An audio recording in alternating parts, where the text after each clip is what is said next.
من سنة كنت قاعد لوحدي بافكر، يا ترى إيه اللي بيميزني؟ يا ترى فعلًا ممكن أقدّم حاجة مفيدة تفيد الناس اللي حواليّا أو تفيد المجتمع؟ الإجابة وقتها كانت غامضة جدًا، ولكن مع الوقت اكتشفت نفسي واكتشفت إيه اللي فعلًا بيميزني، وعشان كده أنا هنا النهارده وفي الفيديو هاحاول أجاوب مين أنا وليه بدأت القناة، والصراحة هتتقال. وفي الفيديو ده برضه هاحاول أعرّفك ليه المحتوى مش بيتطوّر، ليه المحتوى مش بيجيب فيديوهات كتيرة، ليه مش بانتشر أو ليه مش باتشهر، وده سؤال هاجاوب عليه برضه يعتبر السؤال التاني. السؤال الأول هيكون مين أنا وباعمل إيه هنا، السؤال التاني ليه مش بنتطوّر. خلّيني أبدأ معاك في السؤال الأول، مين أنا وباعمل إيه هنا؟ أولًا أنا السيد رمضان، طالب جامعي أولى صيدلة، الحمد لله خلّصت أول ترم وعدّى على خير. خلّيني أعرّفك أنا باعمل إيه هنا وليه بدأت القناة أصلًا. هاحكي لك قصة صغيرة كده. أولًا من زمن جدًا من الابتدائية تقريبًا، بدأت أحس إن أنا باحب أشارك معلومات اللي باعرفها مع أصحابي أو مع أي حد، وخصوصًا ما كنتش بالاقي حد أحكي له، كنت باحكي دايمًا لأمي. دايمًا كنت أمّا أتعلم حاجة سواء في العلوم، خصوصًا في العلوم، كنت باحب العلوم جدًا. فكنت دايمًا بارجع من المدرسة أذاكر الدرس، أنا حابب أشرح لحد حاجة، حابب أشرح لحد المعلومة، حابب أشارك الحاجة الجديدة مع حد، ما فيش غير أمي. كنت دايمًا باخش أحكي لها والله دايمًا فاكر المواقف دي كلها. كنت أقف أحكي لها أنا استفدت إيه واتعلمت إيه النهارده من العلوم أو سواء من أي حاجة أو من موقف حصل لي وأبدأ أشرح، أنا حصل معايا 1، 2، 3 وبالتالي أنا اتعلمت كذا. فدايمًا كنت حاسس إن أنا عايز أشرح لحد. فبدأت أفكّر بعد الوقت وبعد مرور الوقت، وصلت مثلًا لثانوية عامة، بدأت أفكّر طَب ليه أنا ما أشاركش الكلام ده مع ناس كتير أو مع فئة أكبر أو مع على نطاق أوسع من كده. بدأت أشارك الموضوع مع الأسرة، أقعد مثلًا مع أهلي في تجمُّع معيّن، اتجمّعنا، أبدأ أحكي وأقول قصة وأفسّر وأقول حاجات مفيدة، أقول حاجات علمية، حاجات دينية. كنت دايمًا أنا المتحدث الرسمي أو الراعي الرسمي لأي قعدة بنقعدها سواء مع أصحابي أو سواء مع أهلي. فبدأت أعمل فيديوهات برضه من زمان جدًا. كنت فاكر أول فيديو عملته كان في أولى ثانوي تقريبًا، في نهاية أولى ثانوي. فبعد كده قررت إن أنا أبدأ القناة دي. يا ترى القناة هنتكلم عن إيه وممكن أفيدك بإيه؟ طب خلّيني أرجع الأول أجاوب لك على السؤال ليه مش باتطوّر، وبالتالي هاقدر أقول لك أنا هافيدك بإيه. أولًا ليه المحتوى مش بيتطوّر، ليه الفيديوهات ما بتجيبش view كتيرة؟ أنا هاقول لك.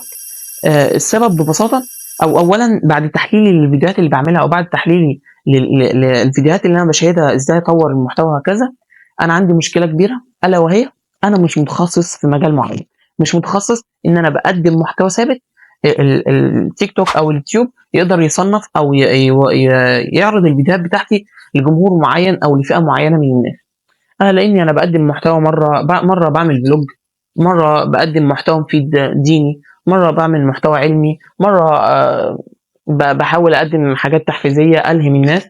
فمش قادر التيك توك مش قادر أو اليوتيوب مش قادر يصنّف المحتوى بتاعي، حتى الجمهور اللي بيتابعني مش عارف أنا الشخص ده بيقدّم إيه بالضبط، فبالتالي مش باتطوّر. وده ليه؟ زي ما قُلت لك أنا باحب أشارك أي معلومة أو أي حاجة استفدت بيها في يومي، سواء علمية، سواء دينية، سواء فلوج، سواء باستمتع مع الناس، سواء باتكلم مع أصدقائي مع أهلي وهكذا. فبالتالي أنا مش متخصص في محتوى معيّن أو مواضيع معيّن باتكلم فيها. وبرضه كنت سمعت حديث عن الرسول، والحديث ده بيقول: "أحب الناس إلى الله أنفعهم للناس." وفي حديث كمان بيقول: "إن الله وملائكته وأهل السماوات والأرض حتى النملة في جحرها وحتى الحوت ليصلون على معلم الناس الخير." فمن وقتها حابب إن أنا أشارك مع الناس أي حاجة باتعلمها، يعني حتى حابب أشارك مع الناس قصتي مع الثانوية العامة، استفدت بإيه وإيه الأخطاء الكبيرة اللي وقعت فيها، وده هاتكلم عنه. دي حاجة تانية حابب مثلًا أقدم حاجات مفيدة جدًا كشخص أو كطالب في كلية صيدلة، استفدت بإيه، سنة مثلًا السنة الجديدة اللي داخلين أولى صيدلة، أحذّرهم من إيه بالضبط أو أقول لهم اوعوا تقعوا في إيه. دي حاجة تانية اتعلمت حديث حبيت أشاركه معاكم، اتعلمت حاجة علمية مفيدة حبيت أشاركه معاكم. فده كله باحب أشارك المعلومات مع الناس، وبالتالي أنا مش عارف أتخصص أو أبقى في مجال واحد بالضبط، فبالتالي مش باتطور.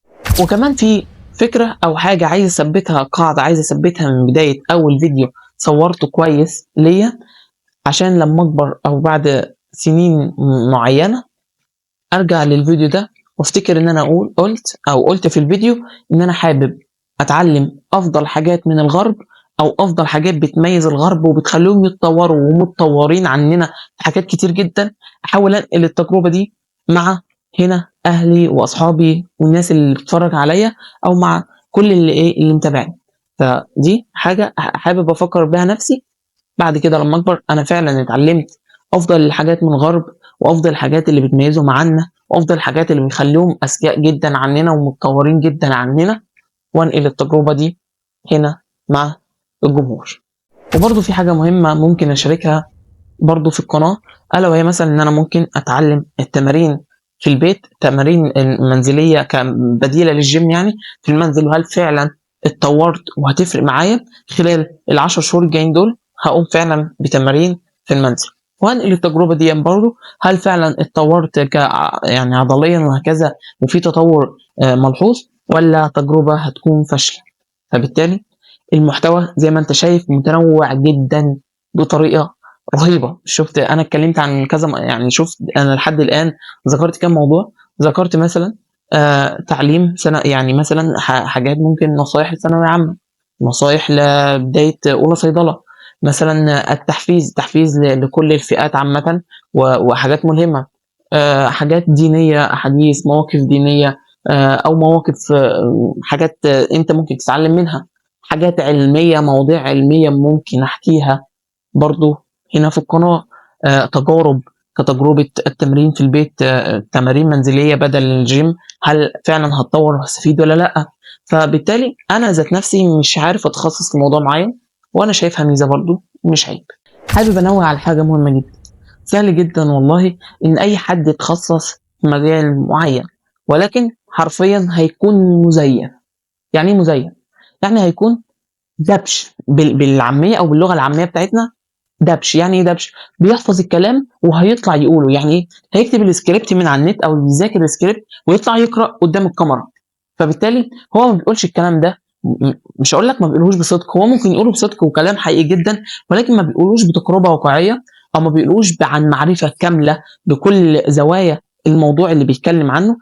فبالتالي أنا ممكن مثلًا أتخصص في مجال معيّن، ولكن أنا فعلًا مش هاقدر أفيدك، أنت مش هتقدر تستفاد لإن المعلومة مش طالعة من شخص عارف أو واثق من الكلام اللي بيقوله، لأ ده شخص قرأ، طلع قال اللي هو قرأه، فأنت مش هتحس بالإفادة أوي، مش هتحب الموضوع. ما هو سهل أنا أتخصص في موضوع معيّن، ولكن زي ما قُلت لك مش حابب أكون أنا الشخص الدبش ده، مش حابب أكون إن أنا الشخص اللي دخل في مجال هو مش هيقدر يتميز فيه، ومش هيقدر يفيدك جدًا فيه.